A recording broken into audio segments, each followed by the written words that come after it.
All right, section 4.4 is properties of definite integrals. Some of our objectives: use properties of definite integrals to find the area between curves. That's something I mentioned last section that we would be talking about. Solve applied problems involving definite integrals, and then determine the average value of a function. Our vocabulary: area of a region between graphs, and the average value of a function, which we will get to last. All right, so let's go ahead and look at some of our properties. So it's often useful to split an integral from a to b. So let me go ahead and label that. Here's a, here's b. If we wanted to take the entire integral from a to b, it would be that entire pink shaded region. It's sometimes going to be more useful to split it at some value c. Now, in the case that we have here, it probably wouldn't be useful, but we can at least show it. So there's c. And what we're going to do is we're going to split the integral from a to b, which is the entire shaded region, to be the integral from a to c. So that's going to be kind of this orange striped area. So that integral from a to c. And then we're going to add that to the integral from c to b, which is the green striped area, which in turn, if we take those two things, would give us the entire integral from a to b. Now the question is, why would you want to do something like that? Well, in a case like the one that we have here, where you've got a nice smooth continuous function, you probably would not want to do that. In the case of example 1, however, where we have a piecewise function, this is an example of where you might want to do this, especially if the piecewise function happens to not necessarily be a continuous function, meaning it breaks or it jumps or something like that. In this case, this one doesn't, but it could. Okay, so we want to find the area under the graph of y equals f of x from -4 to 5. Where the graph of f of x is given as the piecewise function, it's defined to be 9 when x is less than 3, and it's defined to be x squared when x is greater than or equal to 3. So basically, we're going to have to take two separate integrals. We're going to have to take the integral. Let's see, our integral goes from -4 to 5. So -4 is the bottom. But we have to stop at 3 because that's where it changes. So we're only going to go from -4 to +3 when we're dealing with the 9 part. And then we're going to pick it back up at 3 and do another integral from 3 to 5 because that's where it stops. And that's going to be the x squared part. Okay, and that's just knowing how to read the piecewise function. There is knowing where your function is going to start and stop. So from here, it's pretty straightforward. We're literally just doing two separate integrals, and we're going to add them together like it said above. So the first one, the antiderivative is 9x, and we'll evaluate that from -4 to +3. The second one, the antiderivative, is 1/3 x cubed, and we'll evaluate that from 3 to 5. So let's see what we get. If we plug in 3 into the first one, we get 27. So I'll write it out here real quick. 9 times 3 minus 9 times -4. Okay, that comes from the first one. And then we have to add that to the second one, which is 1/3 5 cubed minus 1/3 3 cubed.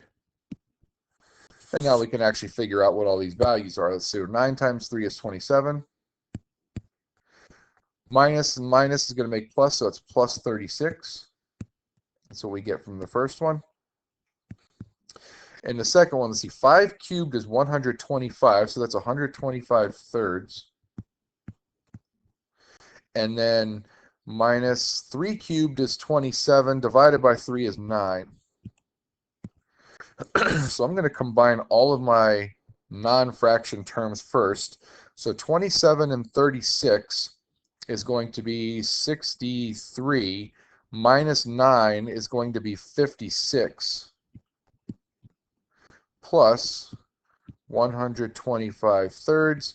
Putting everything into terms of thirds now, 56 in terms of thirds is going to be 168 if I'm not mistaken.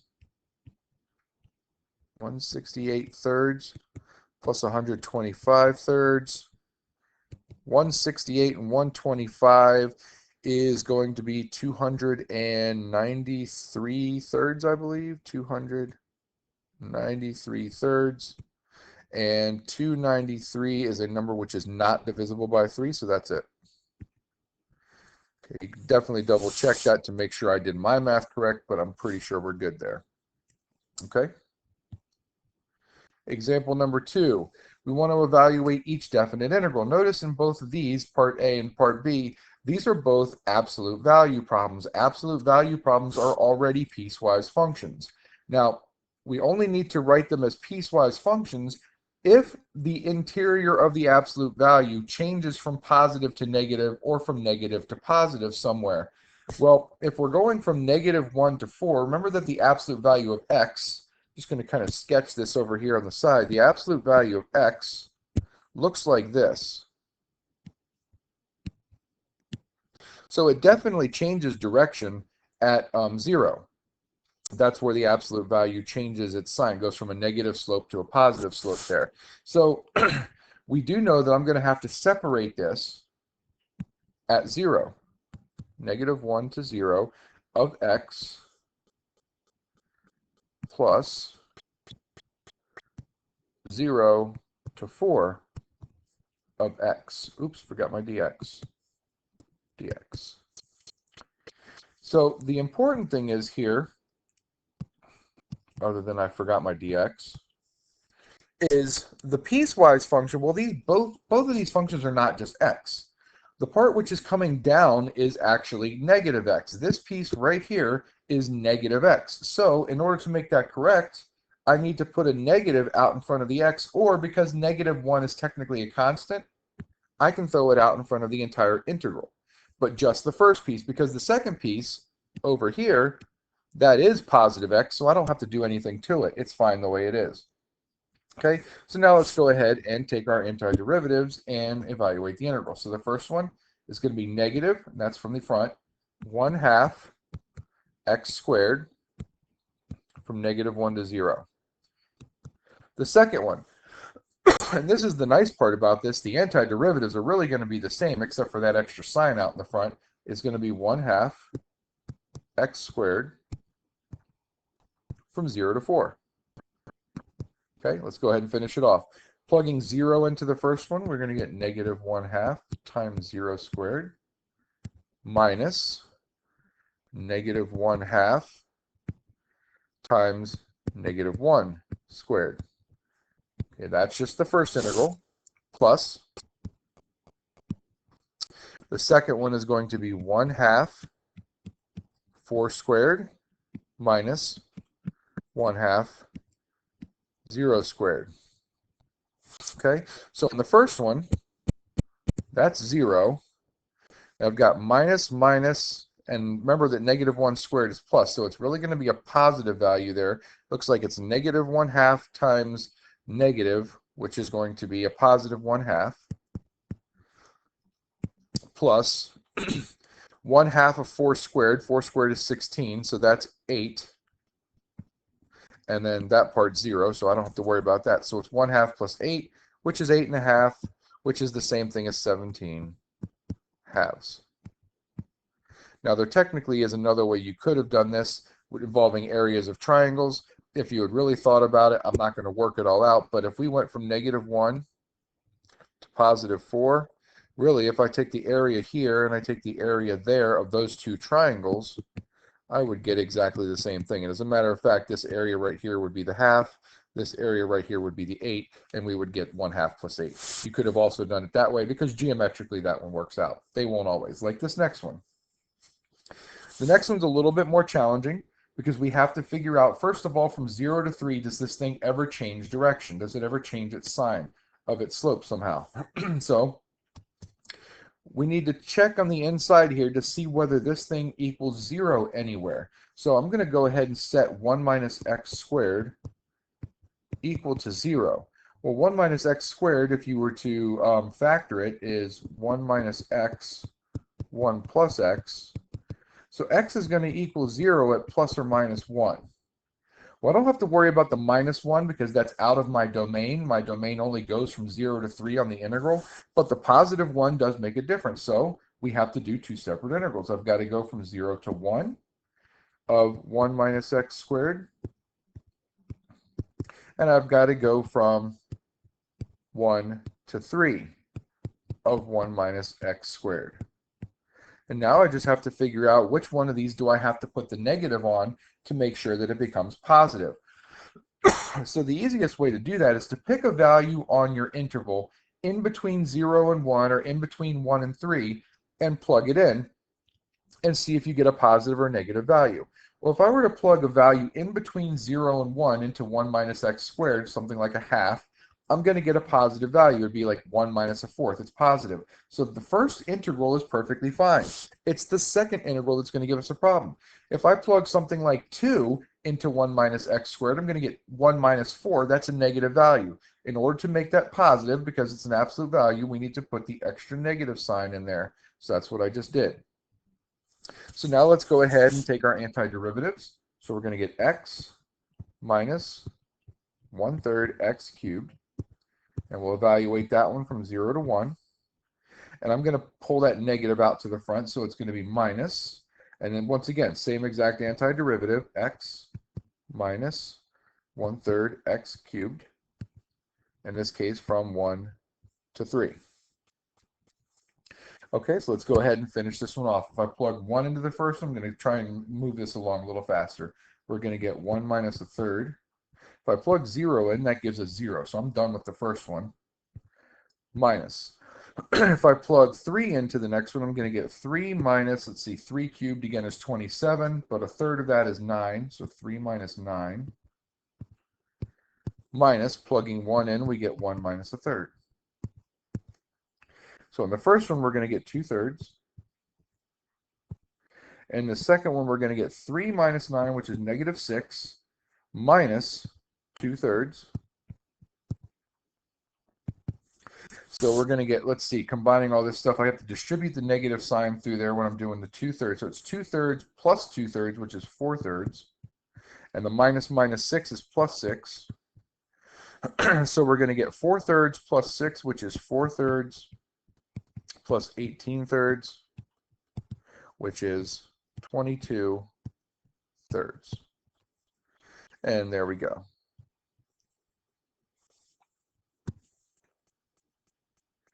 All right, so the previous page was about doing piecewise functions, including absolute values, because those are piecewise functions. In this page, now we're going to talk about what if we want to find the area in between two curves. In this case, we've got curves f and g, and we want to find the blue shaded region on the left-hand side. So the idea is relatively simple. If I were to go from A to B, here's A, here's B, and that's where you can see these two curves hit. They intersect there. If I was to want to find that blue shaded region, what I really need to do is I need to find the region which is beneath the F curve, which is the black curve, which is all of this. All of that is that area, and that's what you see right here. And I need to subtract the area that I'm getting ready to do in red, because that's the area underneath of the G curve, which is this. And if I subtract those two areas, all I am left with is the area now which I am putting in orange, which is the area that we're interested in. So the general idea is we're going to subtract the areas of the two curves. Well, in order to do that, we just take the integral of f of x minus g of x. And the biggest question is going to become, how do I know which one is the biggest and which one is the, which one's on top, which one is on the bottom, and so on. There are going to be ways to figure that out without necessarily having to graph it. And I will go through those with you guys as well. All right, so in example 3, we can sketch the graph as well, but I want to do this algebraically first and then show how the sketch works. So we want to find the area of the region bounded by the graphs of f of x equals 2x plus 1 and g of x equals x squared plus 1. Now, just because these are labeled f and g does not necessarily mean that the top one is always f, the bottom one is always g. It might have to be g minus f. We're going to see, though. So the first thing we need to do is, because it says we want to find the area of the region bounded by those curves, which means these two curves must create natural bounds. They have to intersect in at least two spots. So we need to find that intersection algebraically first. Well, how do we find the intersection of two curves? We set them equal to each other and solve for x. So the first thing we need to do is set 2x plus 1 equal to x squared plus 1.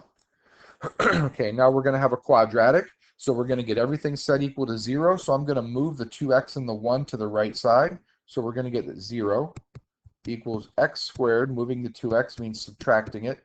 Subtracting 1 from both sides leaves 0 on both sides from that one. So we've got x squared minus 2x. We need to factor it, which means that x is either going to equal 0 or x is going to equal 2. Those are our two intersection points. Okay, so that gives us a way to actually set up our integral. Integral will go from 0 to 2. Now the question is, how do I know which one is first, which one is on top? Here's what you do, really easy. You take something in between the two bounds, between 0 and 2, take an easy number like 1 in this case, and you plug 1 into both functions.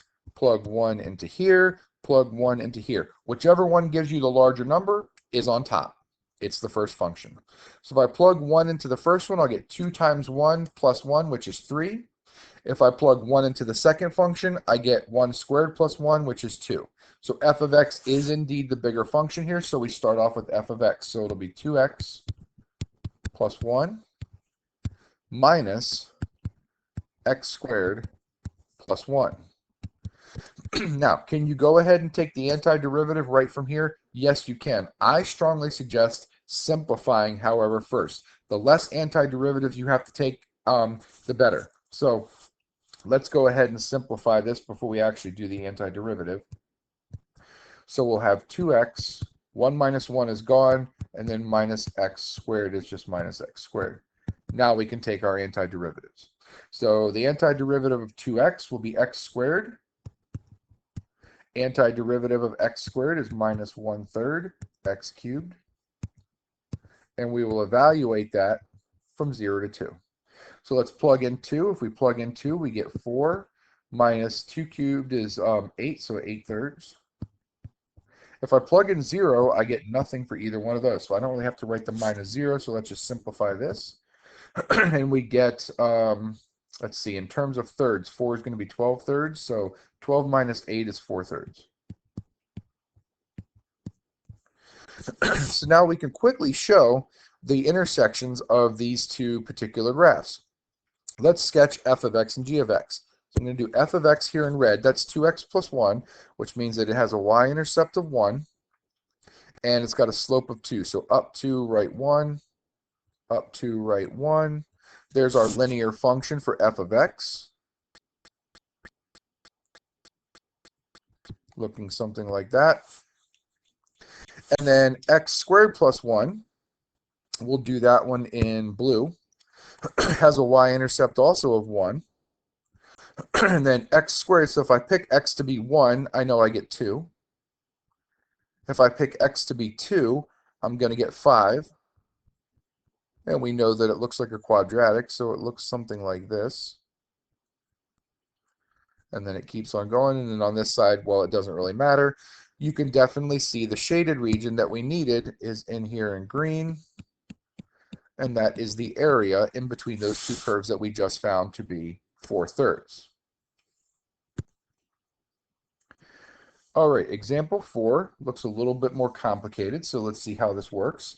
We want to find the area between x to the 4th minus 3x cubed minus 4x squared plus 10 and y equals 4 minus x squared from x equals 1 to x equals 3. Notice in this case they gave us the bounds, so we don't need to find the intersections, which in this case is really helpful, because otherwise that would be very algebraically challenging. Not that it can't be done, but it would be very tough to set those two things equal to each other and solve for x. So they gave us bounds here, great, but we do need to figure out which one is the top, which one is the bottom. So the best number to pick, something in between 1 and 3, would be 2.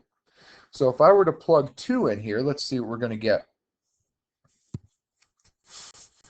So in the first one, if I plug 2 in here, I'm going to end up with -14. No, I did not do that in my head. I plugged it into a calculator real quick.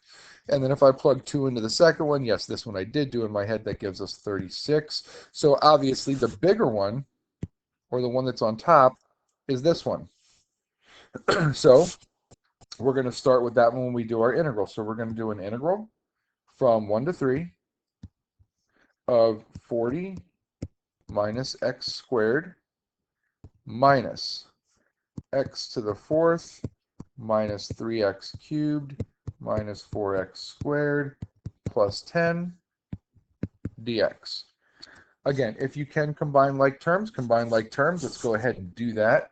So I've got 40 minus 10, that's going to be 30. I have negative x squared minus 4x squared. Again, remember, it's negative x squared minus the minus 4x squared. So it's really plus 4x squared. So that's going to give us plus 3x squared. Minus x to the 4th. Don't forget to distribute the minus throughout. And then minus 3x cubed is really plus 3x cubed. So that's what we're going to take our antiderivative of.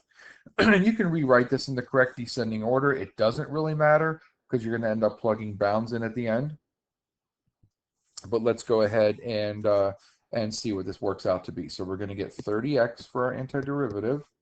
The next one is going to be x cubed. The next one is 1/5 x to the 5th. And the last one is 3/4 x to the 4th. Let's make that 3 on top look like a 3. And we'll evaluate that whole thing from 1 to 3. All right, so let's see if I can work this one out. This is going to be some big numbers here. So 3 times 30 is 90. 3 cubed is 27. 1/5 of 3 to the 5th. 3 to the 5th, I believe, is 243. Do not expect you to know that one off the top of your head. It's just something I use more frequently than you would think. 3 to the 4th is 81. So 81 times 3 is 243 over 4. Okay, that's just plugging in the 3, and then we can plug in the 1.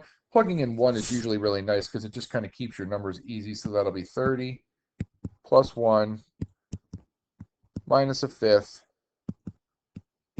plus 3/4. All right, let's go ahead and combine some terms here. So we get 90 plus 27, which is 117. Let's see, I've got a negative 243 over 5 minus a minus 1/5, so that's really plus 1/5. So negative 243 plus 1 is negative 242. Negative 242 over 5. So I've used that one, that one, that one, and that one so far. 243 over 4 minus 3 over 4 is 239 over 4.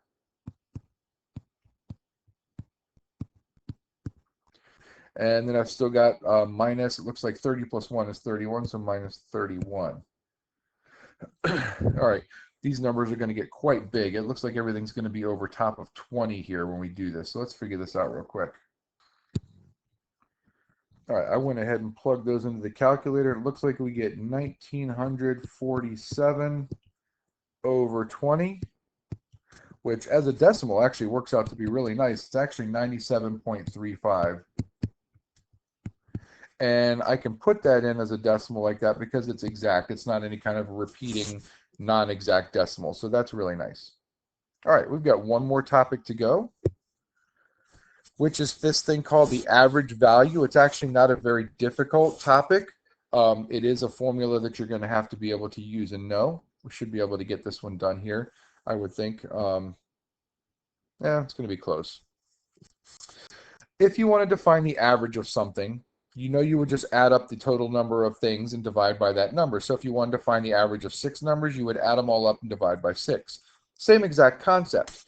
When it comes to average values of a function, if I want to do something like that, remember that the integral means to add.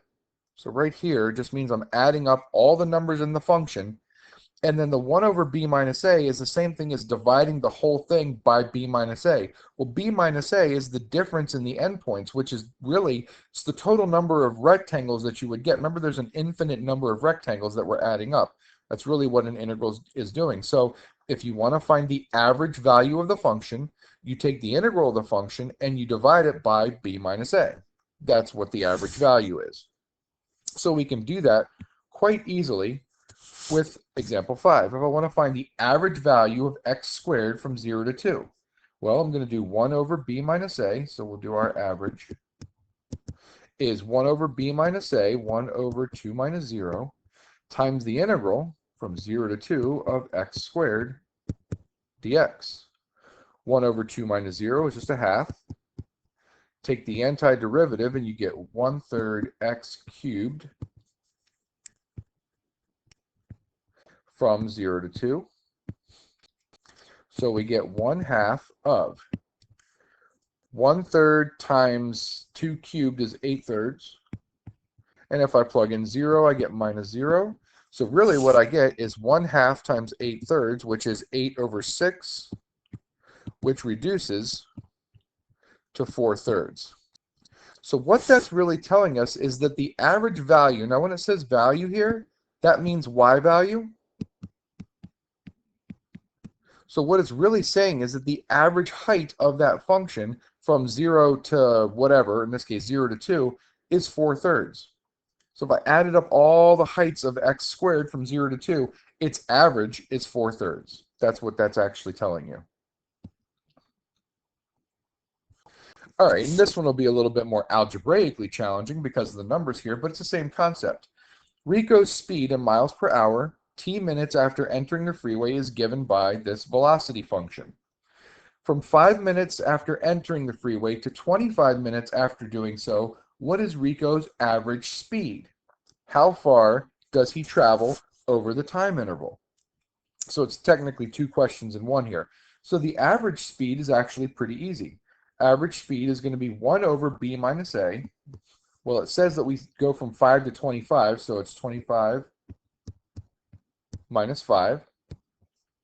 Integral from 5 to 25 of our velocity function, which is negative 1 over 200 t cubed plus 3 over 20 t squared minus 3/8 t plus 60 dt in this case. Okay, so now we can do 1 over 20, and then we're going to go ahead and do our antiderivatives. These numbers are going to get awful, so we will definitely use the calculator once we take the antiderivative. So let's see, this will be t to the 4th dividing by 4 is going to give us negative 1 over 800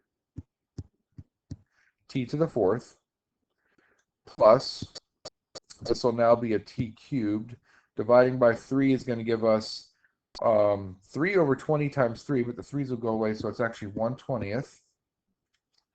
And then let's see, the last one's going to give us a t squared, so it'll be 3 over 16 t squared plus 60t from 5 to 25. All right, so we're going to go, I'm not even going to write all that out. We're going to plug that all into a calculator, and we're going to see what we get. And after plugging all that into the calculator, I end up with 68.75. So that his average speed was 68.75 miles per hour from 5 to 25. And then it says we want to find the total distance that he traveled over that time interval. Well, really, that's exactly what we just did, except without dividing by 20. So if we really multiply this thing back out by 20, we'll get the answer, or you can just do the whole average value without the 1 over 20 part. So in this case, it's really just going to be, and I'll rewrite it in this fashion, it's going to be the integral. Technically, it is the absolute value of velocity, so I better double check that before I go ahead and tell you that that's exactly the answer, although the graph is shown over here on the right, so it looks like everything's positive. But that'll be from 5 to 25, and that ends up being 1,375. And my units were actually wrong. Let me go ahead and fix that. Those are not miles per hour. That's done in minutes. Make sure all the rest of the units are correct. Yeah, that's minutes. So that's miles per minute, not miles per hour, because 1,375 miles in 20 hours, 20 minutes, whatever. Didn't seem right. So in this case, that's how long he traveled.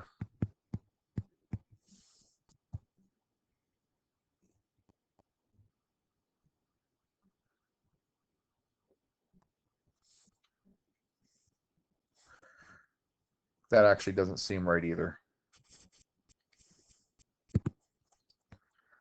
I'm thinking that this scale is wrong, so I'm thinking that this is probably not, come on, erase, there we go. That's probably not correct. I'm thinking that we have to divide that by 60 to get the actual number of miles that he traveled, because we did this in terms of minutes. So if we divide that by 60, let's just see what we get real quick there. So 1,375 divided by 60 is 22.92. 22.92 miles. That tends to make much more sense. All right, hopefully that's done right. I think that is now after the conversion. It's only because we used minutes and we used miles per hour and stuff. It was, yeah. This should actually probably be back in miles per hour, because I'm pretty sure that the information that they gave us by converting the -1/200 and stuff, that converted from minutes to hours. I'm pretty sure that's the way it is. All right, so we should be good there. Hopefully that wasn't too confusing at the end. Sorry about that.